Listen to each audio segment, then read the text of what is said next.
I'm delighted to be here today for many, many reasons. Truth be told, I'm an avid reader, and I've never been able to pass a bookstore without going in. But now I'm called an author, and I really can't actually believe that yet. But someone referred to me as an author when I came in the door today, and I thought, well, perhaps, you know, I've always been very much in awe of writers and authors and teachers and librarians. So I still think I'm mostly a reader. But perhaps it was the passion of reading that led to the writing that Kathy referred to. Or perhaps it was also a little more strategic, and I'd like to share that with you. My third book is actually coming out in a couple of months, and it's called Tilt Your Head, Rosie the Red.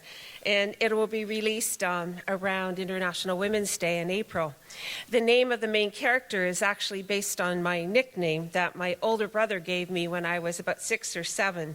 And so he's my inspiration for that one. But to give you a sneak peek, Rosie the Red is about a little girl who thinks about what it takes to do what's right.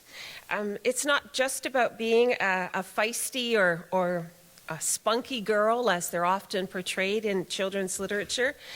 The key message in Rosie the Red, Tilt Your Head, is if you tilt your head and look at things or situations differently, you might see the world through someone else's eyes, or you might see a solution instead of a problem, or you might find some collaborators or allies. I believe there's a Rosie the Red in all of us. The principle of taking action and not staying silent is also central to my 2 previous books that were mentioned. Every Day is a Malala Day, which is about Malala Yousafzai and her fight for children's rights. It's aimed at a primary school audience, and yet many of you already in this room and others have told me that you're using it in your high school classes. For me, it's about a book that introduces the concept of human rights through compelling photos and the voices of real girls. As you probably know, Malala is a young Pakistani girl who was shot in October 2013 by the Taliban for campaigning for the rights of every girl to get an education. And despite this and ongoing death threats, she continues her global campaign and, as you all know, was recently awarded the Nobel Peace Prize.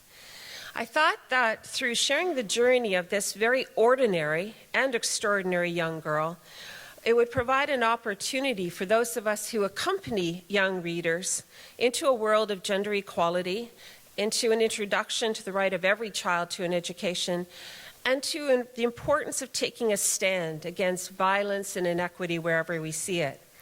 Malala is an inspiration to all of us. And as you'll see in the book, she's also an inspiration to millions of girls around the world. The book is written through the voices of those other girls, those other young girls who say, hey, me too. And right, Malala, I understand exactly what you're saying. We all know, and we know because this has all happened to us as well. I remember really very well when news of Malala and the shooting came across the CNN and the broadcast. I was heading to the United Nations that day to celebrate the very first International Day of the Girl that Canada had huge leadership in achieving. And I remember thinking as I was heading down to this celebratory first ever International Day of the Girl, oh no, not again. Because for me and the work that I do, violence against young girls for asserting their right to go to school is pretty commonplace. It's not often in the headlines, and you certainly won't see it in our local newspapers. But I remember thinking, very perhaps cynically, I hope the world doesn't just dismiss this as another one-off act of random violence because it's occurred by the Taliban in a faraway place, the Swat Valley in Pakistan. Because if the world just sees it as a one-off random act of horrible violence, then we've made no progress. And in fact, what happened is Malala survived and she healed, and as she grew stronger, she came back to the United Nations about a year later on her 16th birthday. And one of the first things she said in that inspiring speech was, I am one of many. And I thought, you know, good to set aside your cynicism. She said it exactly the way it is.